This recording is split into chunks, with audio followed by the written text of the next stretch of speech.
All right. Well, welcome everybody. It is 6:30, so we are going to go ahead and get started. My name is Beth. I'm the adult programming librarian here at the Mid-Continent Public Library, and we are joined this evening by Lindsey Robinson with the North Kansas City Hospital and Meritus Health. We're glad that you could join us for tonight's program. Um, Intuitive Eating, Nutrition for Physical and Mental Health. Um, Before we get started, I do have a couple of housekeeping items. And the first one is that we do have a large group this evening. So we are going to ask that you stay muted. If you have questions, you can type them in the chat and we will save time at the end to go over those questions. I'm also going to drop the link to the survey in the chat here in a few moments. We hope you'll take a minute to fill that out at the end of the program and let us know how we did. I will send out a copy of the slides at the end of this evening's program to everybody. And we are recording, so once the program is up on our YouTube channel and available for viewing, I will send out that link as well. I did also want to mention a couple of upcoming programs. So I'm going to give me a minute here and I'm going to pull up my screen.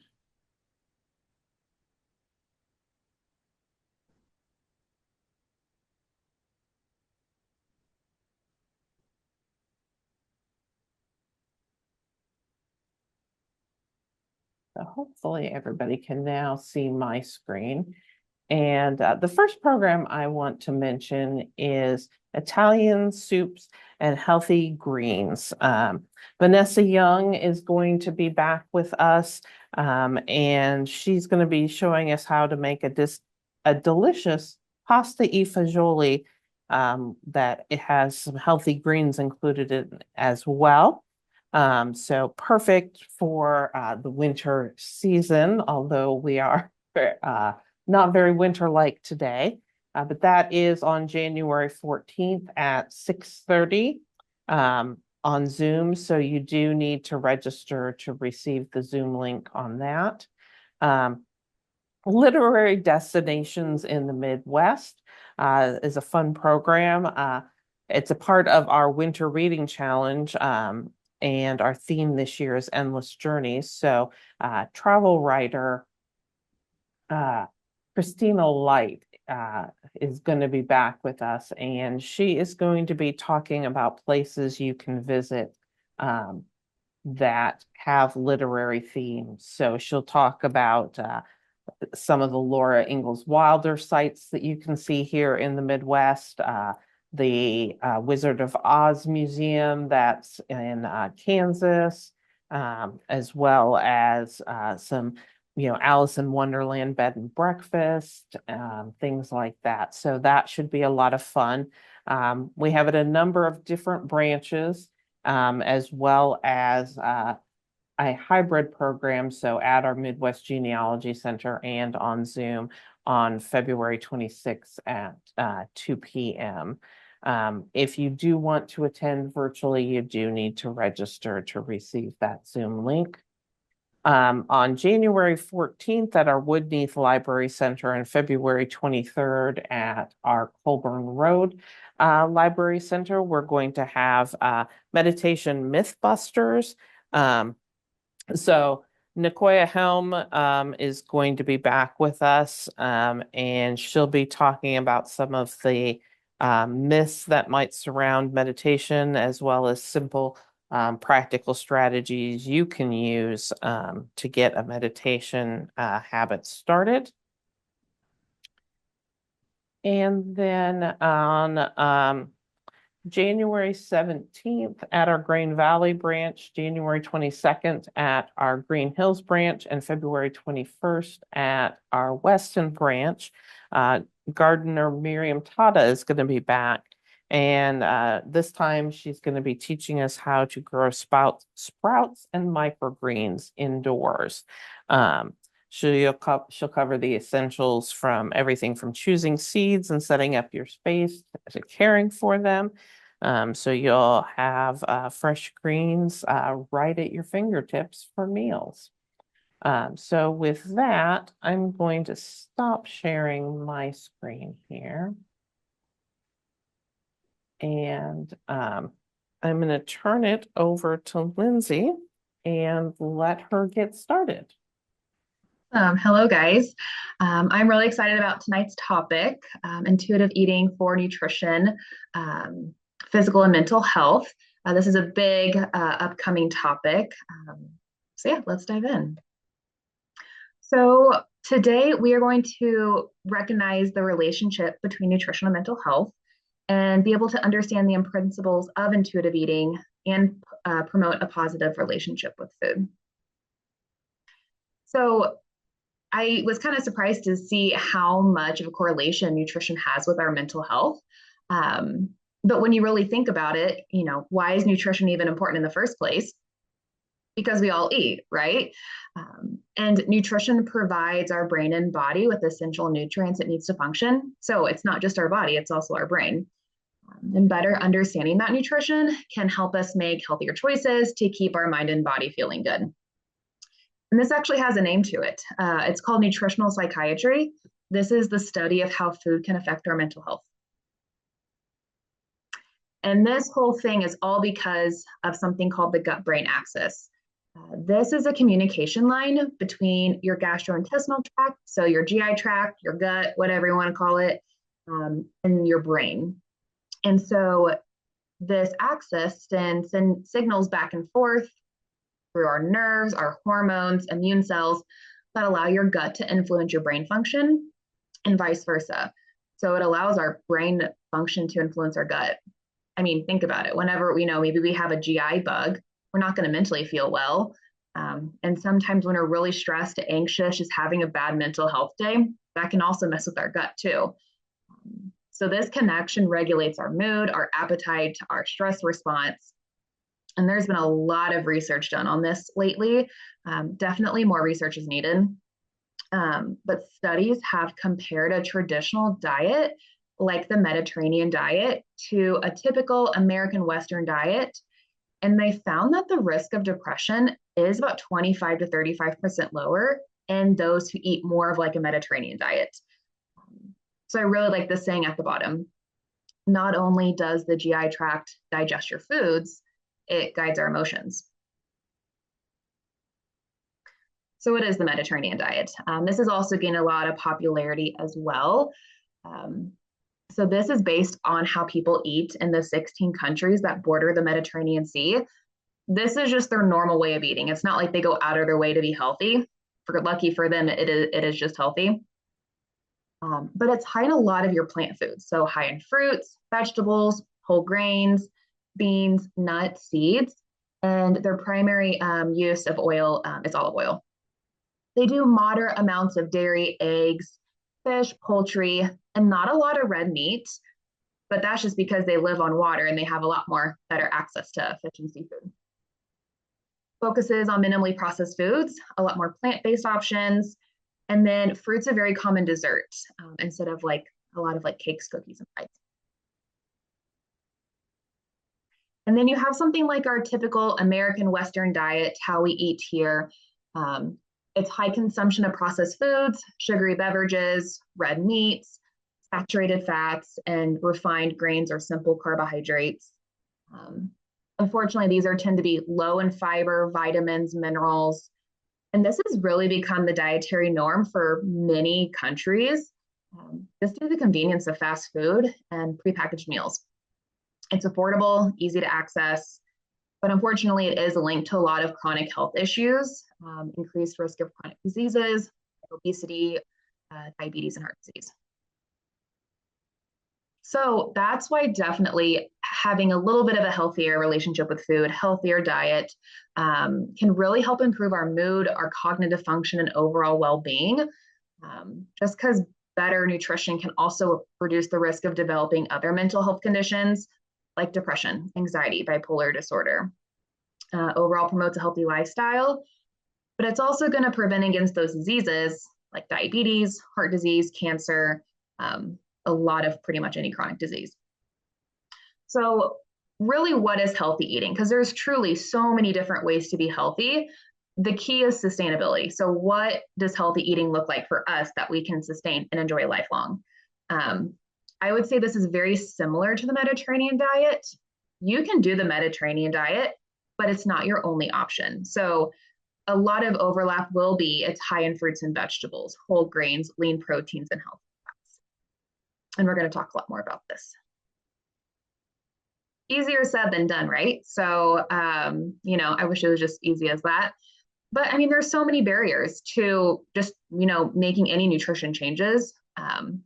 But I think one big barrier, and we're going to talk more about this one as well, is the message around food out there, whether it's sometimes doctors, family, friends, social media. It's just very much food's bad, just avoid it, don't eat it. And that's not a realistic way to eat because we got to eat, right? So we really want to shift our mindset and our thinking into how can I better fuel and nourish my body with food? Other barriers, what's our environment, our lifestyle, finances, culture, knowledge of nutrition. I think we all know to a certain degree, hey, fruits and vegetables are good for us, right? But there's so much misinformation out there.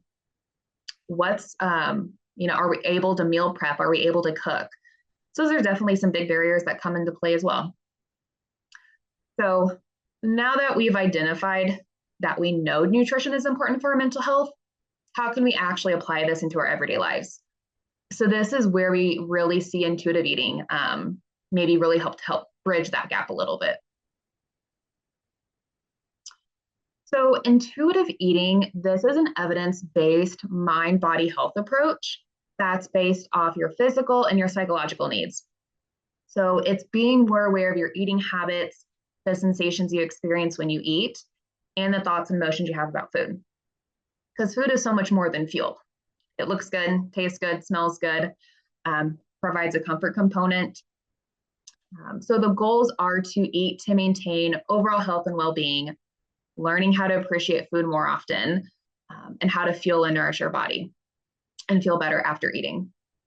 So I think this has gained a lot of popularity over maybe, 5, 10 or so years, but this has actually been around since the 90s. So this was created back in the 90s by two dietitians, Evelyn Tribble and Elise Resch, and it consists of 10 principles. We're going to go through each one of those more. But before we get into those a little bit, I wanted to dive into more so like what is this healthy eating we're talking about, so then we can better use this knowledge to apply this into our everyday lives. So with nutrition, the three main food groups in our diet are going to be those carbohydrates, proteins, and fats. But not all foods are equal in nutritional value. So not all protein foods are the same, not all carbs are the same, same thing with fats. So we really want to focus on how can we choose the healthier proteins or the more nutrient-dense options.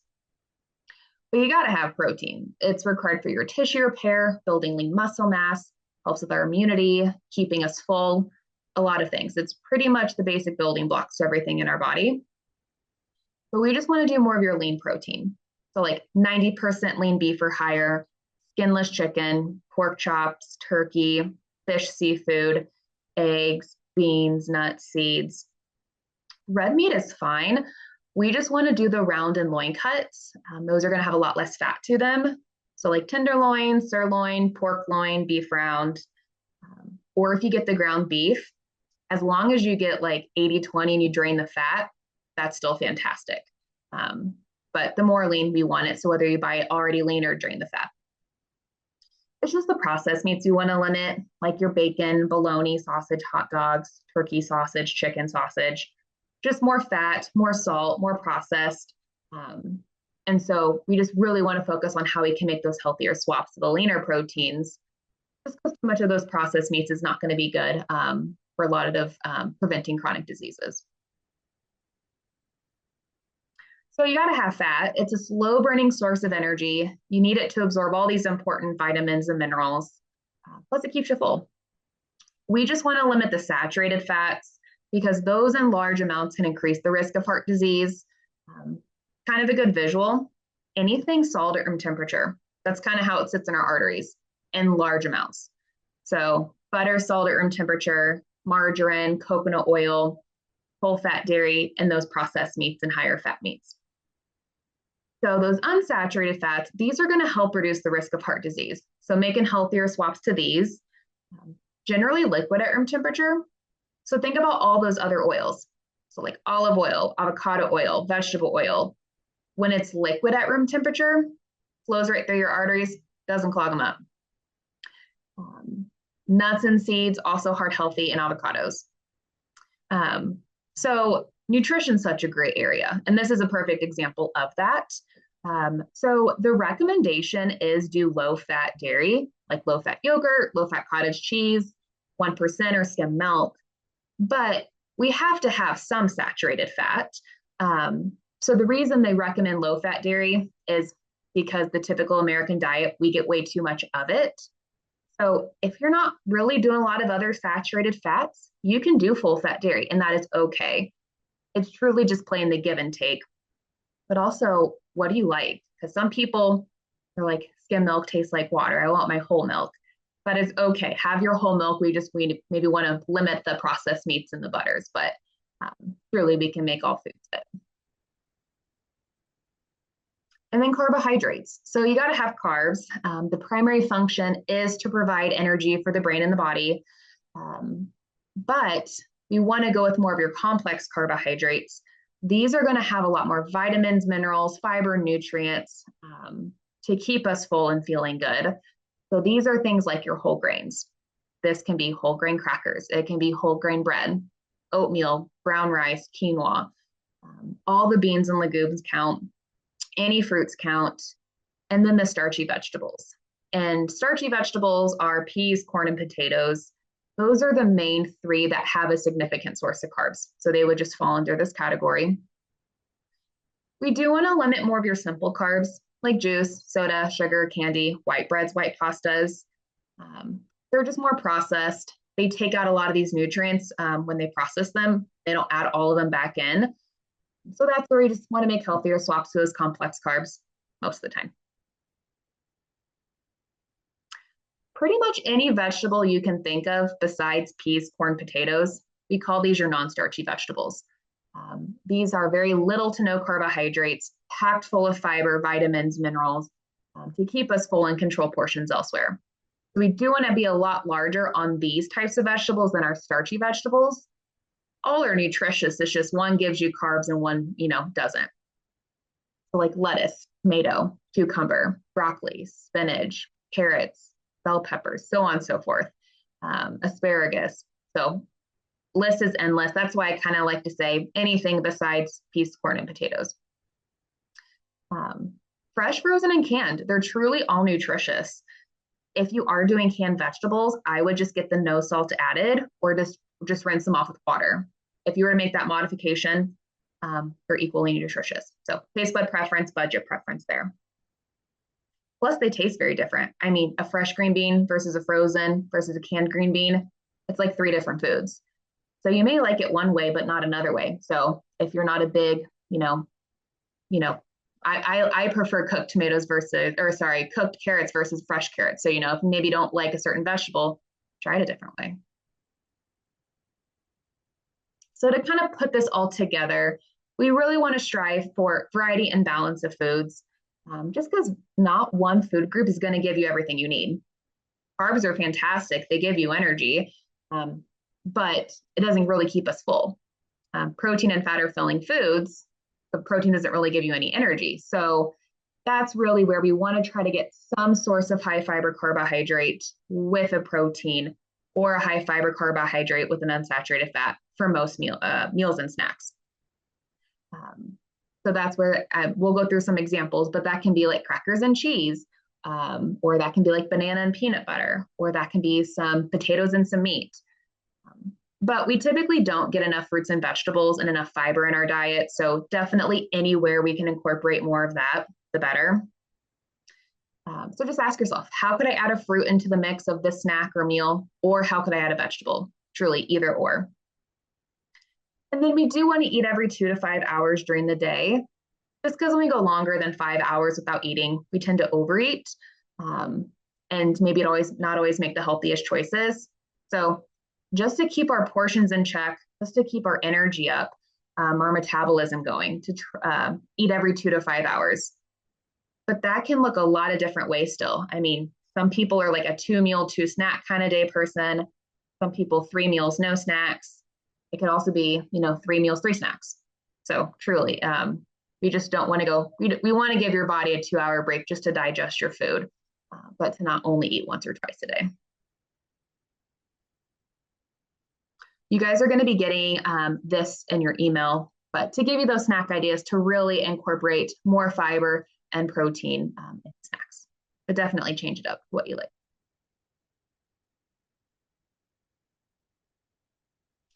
Lots of different techniques out there for portion control. The plate method's a really good one that can be used a couple different ways. If you make a fourth of your plate carbohydrates at most meals, that's kind of a visual of you're eating them, but you're not eating too much. So this could be the potatoes, the pasta, the rice, the fruit, the bread. A fourth of your plate's a good visual on protein. So the meat, fish, chicken, tofu. And then the other half of your plate would be those non-starchy vegetables. So yeah, broccoli, carrots, bell peppers, tomatoes, cucumbers, whatever sounds great. But I always encourage people to, another way to use this is more of like a checklist, because you can't always section your foods to perfectly fit on your plate like this. Because, if you have a casserole or if you have a bowl of chili or a stir fry, it's all mixed in together. So just ask yourself, how can I still get balance and variety of these foods mixed in my meal? Because a bowl of chili has tomatoes, onions, peppers. Perfect. There's your non-starchy vegetables. Protein wise, it has meat and beans, carbs. Beans give you a little bit of carbs, but throw in some cornbread or throw in some crackers with it, because that's a perfect balanced meal. And if you're hungry, go back for more. If you full, you certainly don't have to finish. So that's kind of another way I really like to use the plate method. Also want to make sure we're staying plenty hydrated, because if we don't have enough water, our food can't even digest. And really, when we're talking about gut health, we've got to have water to keep that gut happy. So plus, it's essential to keep the body alive. Nice little reminder always. But hydration is going to be good for your brain function, boost your energy levels, helps the digestion. It's a natural detox because it helps flush out our toxins, helps us urinate and have bowel movements, supports healthier skin, prevents muscle cramps, so many other things. We could talk on and on about all the benefits of hydration. But truly the best way to know if you're getting enough water is light yellow urine color. But most people, that's about 64 ounces, 88 ounces a day, or 8 to 11 cups. Now, that can be plain Jane water. It can be carbonated water, sparkling water. It can be any of these sugar-free electrolyte drinks like Gatorade Zero, Propel, Body Armor Light, Vitamin Water Zero. I can't even keep up with all the different brands they're coming out with now. So that next little bullet point I like, because this is going to give you flexibility to choose any brand, any store, any product. But as long as you're choosing beverages with less than 5 calories per serving or 0 grams of added sugar, there's going to be so many different brands coming out. So you're not just restricted to those. Have your coffee, have your tea, just get your water on top of it, because those don't get to count towards water. Coffee and tea are diuretics, so they make you pee more, and they can dehydrate you actually. So enjoy, just get your water along with it. We just really want to watch the sugar sweetened beverages. The word sugar, it gets used to describe way too many different things, but truly for our health, it's the added sugar we want to watch. That's just anything added in the processing of our foods. So this is not things that are naturally occurring in our foods like fruit and yogurt. So added sugar, it can come in form of a lot of soda, juice, sweet tea, lemonade, slushies, smoothies, energy drinks, like a lot of lattes and coffees. But it's not that you can't have it. We just want to limit men to 36 grams a day, which is about 9 teaspoons. Women and kids, 25 grams or less a day, which is about 6 teaspoons. But just to give you a visual on, what that even looks like. So water has none, fantastic. But a 20-ounce vitamin water, a regular vitamin water, has 8 teaspoons. A regular sports drink like Gatorade can have up to 9. Regular juice, so this will be 16 fluid ounces or 2 cups of juice, so it's 11. Any energy drinks can be 13. Sweet tea can be 14 for 20 ounces. 20 ounces of soda can be 15 teaspoons of added sugar. And so certain juices at only 16 fluid ounces can be 17. So it's not to say that you can't do these. It's just we really want to make sure you're staying hydrated and then just trying to cut back on portions with these. But even though sometimes juice gets advertised as healthy, it can still have a lot of added sugar. So now that we kind of have some good ideas about hydration and just kind of what healthy eating looks like, we're really going to dive into these 10 principles of intuitive eating. So the first principle is reject diet culture. You really start off strong with this one. There are so many different diets out there, just so many different ones that have come up over the years, whether it's keto, Atkins, Whole30, paleo. And I know I'm forgetting a bunch, but, just a bunch of different diets out there. Well, even though a lot of these diets, they have some good guidelines and recommendations, the problem is they're really restrictive. And so when you make anything restrictive, no one's going to be able to sustain that. So diets are designed to fail from the beginning. You haven't failed a single thing, just the diets failed you. Can you play along for 3 days, 3 months, 3 years? So the whole goal is to find sustainable nutrition.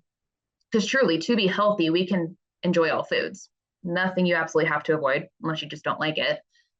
But moderation is truly key. So if we kind of catch ourselves in this mindset of, this last diet didn't work for me, maybe this next diet will, we can truly never become an intuitive eater if we're kind of caught in this cycle, of hopeful, wishful thinking that maybe another diet will work. But again, all diets will fail because they're super, super restrictive. Listen to your body. That's the second and the third principle. Honor your hunger and feel your fullness. You know your body better than anyone else. So embrace your intuition. If you're hungry, go back for more. That's your body physically telling you, I need more nutrition. But if you're full, you certainly don't have to finish. So we actually want to ditch the clean plate club or the happy plate club. So much easier said than done, because I think that's how most of us grew up, of finish food on your plate. I had someone remind me, she's like, my parents told me, she's like, think about the starving kids in other countries. I'm like, oh yeah, that was another excuse at the dinner table to finish all your food on your plate. So instead, we want to use those physical hunger and fullness cues to tell us how much and how often we should feel like eating. But we don't always have these hunger and fullness cues. I mean, some people just don't have them. Certain medical conditions, we just don't feel it. Medications, so a lot is like GLP-1 medications, weight loss medications, various other medications, they can suppress our appetite. So not to say that that's a bad thing, it's just to say you can't always rely on your body to tell you when you're hungry and full.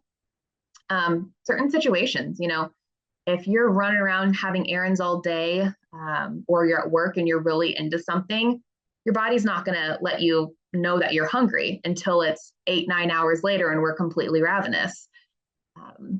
And then caffeine. Enjoy your caffeine, but just know that caffeine's going to suppress our appetite and we can't always rely on our body. So that's where we want to listen to your body, but keeping in mind that 2 to 5 hour rule of even if I don't feel hungry, I should probably have something just so I don't overeat later on, but also just keep my mental energy up too.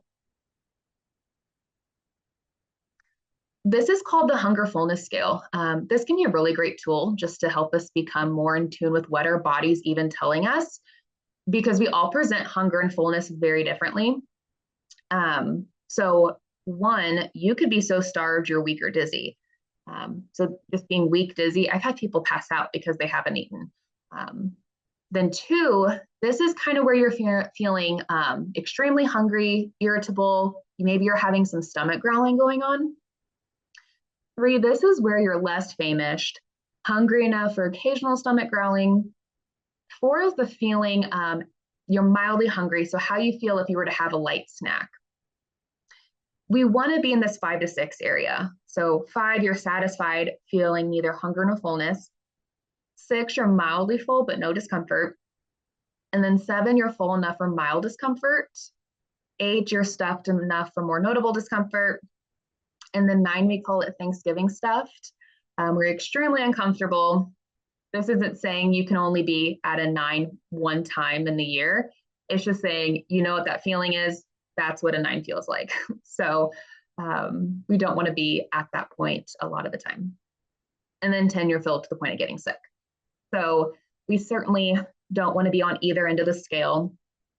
This is something we're never going to perfect. We really aren't. We just really want to try to, learn from it and just see what we can do differently next time. Because, maybe sometimes you find yourself at an 8. You're like, I overdid it. I don't like the way I feel here. Don't beat yourself up about it. Truly, just what can we do differently next time to feel better?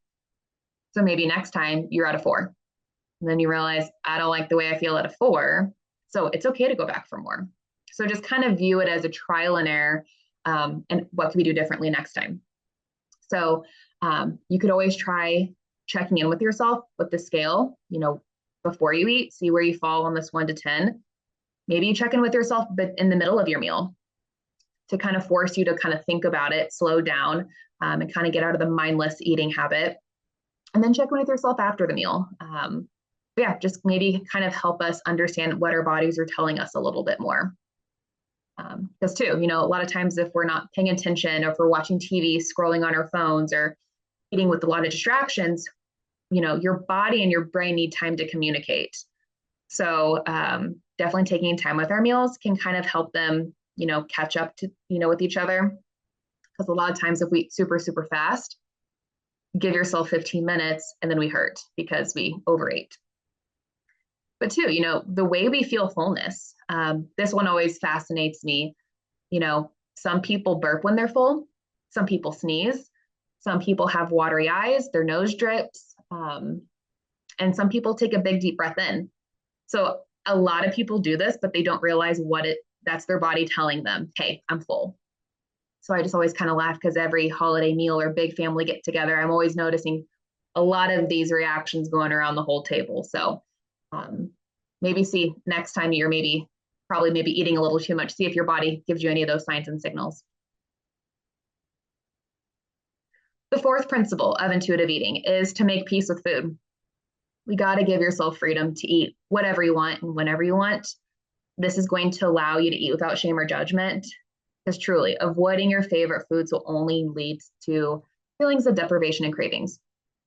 I had a patient one time and she got diagnosed with type 1 diabetes. And her doctor said, don't eat cupcakes until we can kind of figure some stuff out, figure out your medication adjustment, and then you can have your cupcakes. Well, my patient told me, she's like, I don't even like cupcakes, but now that you told me not to eat cupcakes, I want to go eat a bunch of cupcakes. So I think a lot of people have that same mindset of, if you told me not to do something, I kind of want to go do it. So, to not even cut any foods out from the beginning, because it's only going to lead you to want it more. Because truly, there's not a food that's better than another food for you. It's not like blueberries are better than bananas and kale's that much better than lettuce, because all these different foods have different nutrients. And so we want a hodgepodge of antioxidants, vitamins, and minerals to help our body function. So variety and balance are key versus, only sticking with certain foods. And the point of this one is to build trust within yourself. Maybe give it a try. Next time you're eating your favorite foods, see how satisfying it can be to enjoy these without the feelings of shame and guilt. See how fun it can be, because it's going to be a lot more fun to be happy eating your favorite foods versus feeling bad about it. Plus, discover the satisfaction factor. Food is so much more than fuel. It's delicious. You have taste buds for a reason. Um, I hate the saying, if it tastes good, spit it out. You don't have to go by that rule, because we can truly make a lot of healthy foods taste amazing. Plus, when you actually eat what you really want, the pleasure you will feel physically and emotionally will help you feel more satisfied and content. So ask yourself, what sounds good? If you're really craving some chocolate, you're like, oh, I probably shouldn't have some chocolate. Maybe you think you shouldn't. So then you kind of scavenge the pantry and the fridge for healthier snacks. So you go for maybe apples and peanut butter. Well, that didn't satisfy my urge for chocolate. So then you're like, okay, I'll go for some carrots and hummus. Well, that didn't satisfy my craving either. So then you eventually, give in and you have what you actually want, but then we feel bad and we are overly stuffed. So, that's where we still have to indulge in those cravings because we have taste buds and it's good for our mental health too. If you haven't eaten all day and you're really craving, some ice cream, probably have a good sized meal and some water. And if you still want the ice cream, of course, have a little bit too. But I really like that picture on the bottom left of broccoli's healthy to eat, and so are cupcakes. Broccoli's healthy for our physical health, and cupcakes are good for our mental health. So it's really about both. Plus, look how happy those two ladies are eating their ice cream. So that's how I want all of us to look when we're having our desserts and not sad about it. We got to challenge the food police. So the food police is our inner diet culture voice. We all have this to some degree. It's just how loud is it in our heads? But it's a voice that whispers in our ears, commenting on our food choices. And this is because food has become extremely moralized in our society due to this diet culture. We are constantly exposed to marketing from food companies about food being good and bad. But we also get this, from family, friends, some probably healthcare providers to some degree. And a lot of this is subconscious. I think we're all aware of this to some degree, but this has been around longer than any of us have been alive of, food being moralized. I would say most of the messaging out there is like, food's bad, don't eat, causes all these problems, but we got to eat. So, maybe shifting the narrative to, how can we better fuel and nourish our body through food? The good messaging out there, I feel like, is calling like an avocado a superfood. When truly all plant foods are superfoods, I guess you could say. So it's kind of maybe putting random foods on a pedestal that really don't need to be doing that. So chasing away this food police and this negative voice in our head is a really important step in intuitive eating. So over time, we can help that inner voice become more positive and challenge the food police with our conditioned thoughts around food. So you can't always control that first thought that pops into your head. You can't control your conditioned thought, but you can control how you respond to that. You can control that second or that third thought that pops into your head. So maybe some ways to kind of help you combat that. Because, it's just, there's so many different techniques out there. It's just what clicks with us personally and what actually works. So maybe you just try reminding yourself that all foods fit, just kind of going back to the basics of no foods are off limits. All foods can be healthy. Maybe just try to remind yourself that food is literally energy. You got to have it to keep the body alive, because no one's walking around not eating. You can't survive without it. So might as well feel better about the foods that we're eating. And embracing the gray, because nutrition truly is not black and white. I don't want you eating salads all the time, but I don't want you eating pizza all the time either. So do both. And that's why I really like that graphic at the bottom right of, it used to say good food and bad food, but there's nothing good or bad about it. It's all just food. Yes, some things are more nutrient dense. Some things have a little less nutrients, but it's all still food. And it can all still be a part of a healthy diet. maybe you try seeing the glass half full. Focus on what's gone well for you in your health journey so far, rather than dwelling on challenges. And I think that's a really good piece of advice for anything in life, whether that's just anything we're trying to change, nutrition or not nutrition wise, focus on what's gone well for you, because there's always going to be challenges. So if you dwell on what's going wrong, there's always going to be something, because we're never going to be perfect with anything. So it's kind of how we rewire our brain and have more of a positive spin on it to cause us a lot less stress. So yeah, if you focus on all the things you've accomplished and done well, that's really going to help. If you find that you're your own worst critic, maybe try to think of it like if a friend came to you, a loved one came to you with said negative thought, what advice would you give them? Because you're a lot more likely to be nicer to someone else than yourself sometimes. So maybe that's kind of another way to look at it. Try the embracing continual change and learning, knowing that everything's trial and error. What could we do better next time to improve? And focus on the progress you've made, not perfection, because we're never going to be perfection anywhere in our life. So more so progress. I really like this graphic of that change is not a linear line. We unfortunately all have this expectation that, in that first one, we're here tonight, we're learning about intuitive eating, about healthy nutrition, and then life's just going to be sunshine and rainbows from here on out, and everything's going to be great. But that's just not reality, right? So to not have that silly expectation. Reality is going to be, yeah, you do well for a little bit, but then, there may be some bumps in the road for a day, months, years, and just get back on track, because truly all the progress you've made over time really does add up in the end. So through all the ups and downs, you're still coming out on top. So I want you to use that reality graphic. I want that to be your expectation, not that linear line. The seventh principle is we have to cope with our emotions with kindness. We want to find those ways to best manage our stress and our emotions. But please remember that we are human beings. So we are going to eat for comfort from time to time.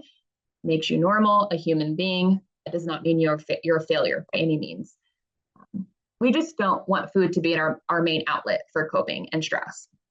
So to find healthy coping mechanisms to better care for your brain and your body. So whether that's you take time to relax and unwind, meditation, exercise, reading, self-care, making time for interests and hobbies, or even talking with a licensed therapist, or just anything to bring you a little bit of joy. Fantastic. The eighth principle, we have to respect our body. We can't change our genetics, unfortunately, whether that's a good or bad thing. But I really like this analogy when it comes to our body. So just as a person with a shoe size of 8 would not expect to realistically squeeze into a size 6. Well, that just seems absolutely stupid. Like, why would you buy a smaller shoe size? Of course, you're going to go buy an 8 if you're an 8. So, we can't change our bones. We can't change our height. So we can't have the same expectations with body size. Yeah, maybe we can modify our fat and muscle to some degree, but that's where BMI is not an indicator of health. We can't judge someone's health based off one number on the scale and a height. So, there's just a lot of things that doesn't capture. So it's more so, how much water do we have? Where do we hold our fat? How much muscle do we have? Because at that point, Olympians are considered obese and they are not. And with exercise, truly, anytime you're moving your body, it counts as exercise, whether it's a 5-minute walk or running a marathon and everything in between. Because staying active is a great way to manage our stress, keep our mind and body feeling good. But I don't want you to think of exercise as punishment for foods that you ate. But I also don't want you to use exercise to give yourself permission to go eat certain foods. Because we really want to try to move our body in a way that makes us feel better about ourselves, more positive about our health, and reduce stress. And so the 10th principle, it's called Honor Your Health, Gentle Nutrition. It's just really kind of putting all these principles together of the whole point is to make food choices that honor your well-being, your taste buds, and your culture while listening to how your body feels.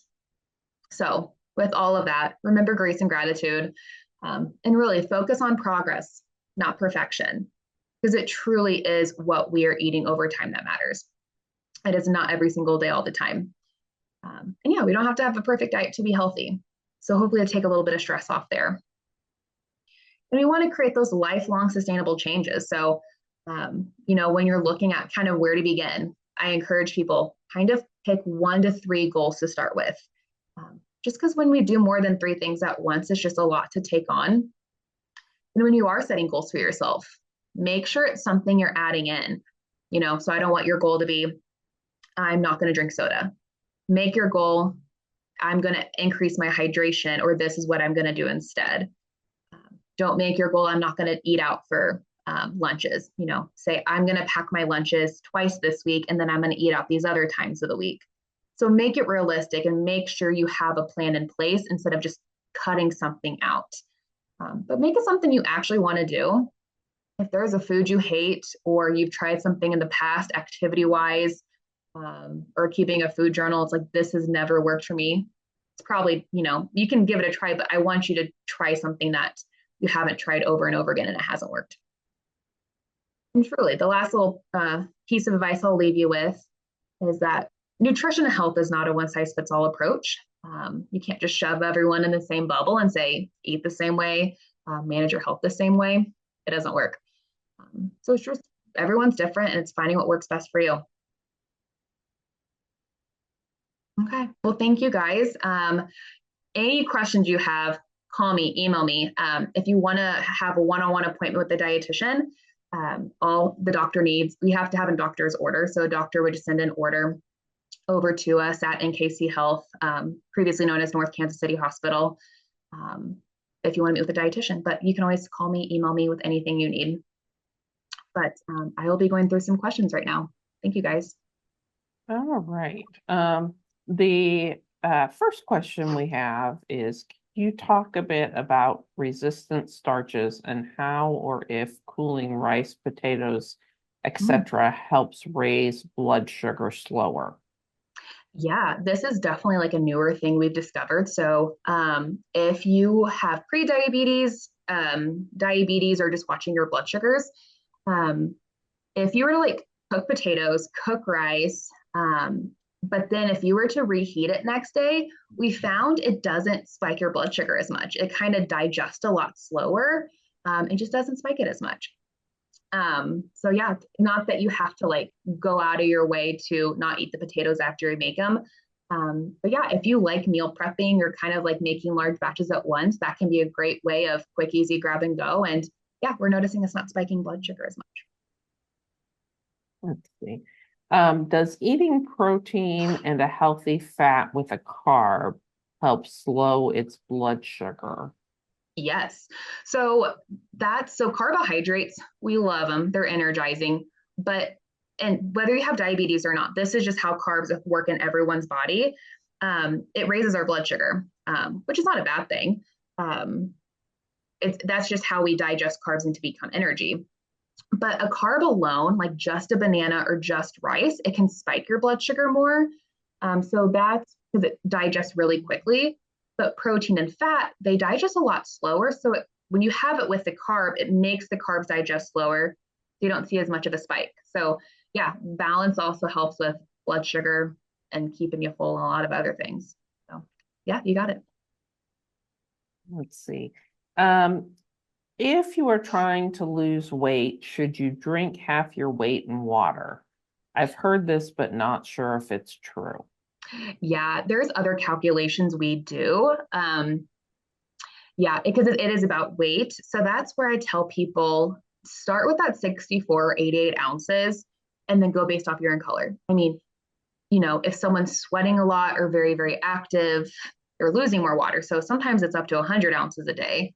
But sometimes if you're just a smaller, you're shorter or, you don't need as much water. So I wouldn't use the half your body weight calculation. But if you have more questions on calculations, just shoot me an email.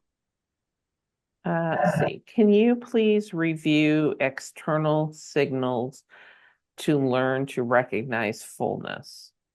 Yeah. So taking a big deep breath in, kind of like, you take your next bite and you go before you're kind of like making room a little bit in your stomach. So taking a big deep breath in is one. People's eyes water, nose drips, sneezing, and then burping. Sometimes people notice like under their sternum, like their upper stomach just kind of gets extra full. So that's kind of another one too. Any suggestions for cancer diagnosis? Cut out all sugars, eat more of something else. Yeah, great question. So I would say a lot of this is going to be good to fuel your body through cancer treatment. I will say nutrition changes with certain diagnoses going on in the body, and cancer being one of those things. So it depends on like sometimes we need to focus on weight gain with cancer treatment. If you lose weight, sometimes it's just trying to make sure you're just getting enough calories in general. And if it's maybe not the healthiest things, at least we're getting nutrition in you to help with cancer treatment. So I would highly recommend if you are getting any cancer treatment or a hospital to see if there's an oncology or a cancer dietitian. A lot of places have one built in. I know we do at the hospital. So yeah, I just want to make sure you're getting enough nutrition to help you fight through your treatment. So if you don't have that, please let me know, and I'd be happy to help with anything I can. Yeah, and Lindsey will actually be back on March 26th doing a program called Nutrition for Cancer Prevention and Survivorship. Registration is not open yet on that. It'll open in early February. So look for it then on our website. Are powdered flavor added to bottled water okay to use? Yeah, things like Crystal Light, because Crystal Light does the liquid and the powder. Powders are good. I would still go off the criteria of less than 5 calories and 0 grams of added sugars, but there's a lot of different powders you can use. Any suggestions for periods or menopausal women? Any advice on vitamin supplements? Yeah. So good news is a lot of these things is also good just for hormone and menopause. So with menopause, your ovaries are no longer producing all these hormones. So your body's like, what else produces hormones? Fat. So a lot of times we see that kind of compensation happen.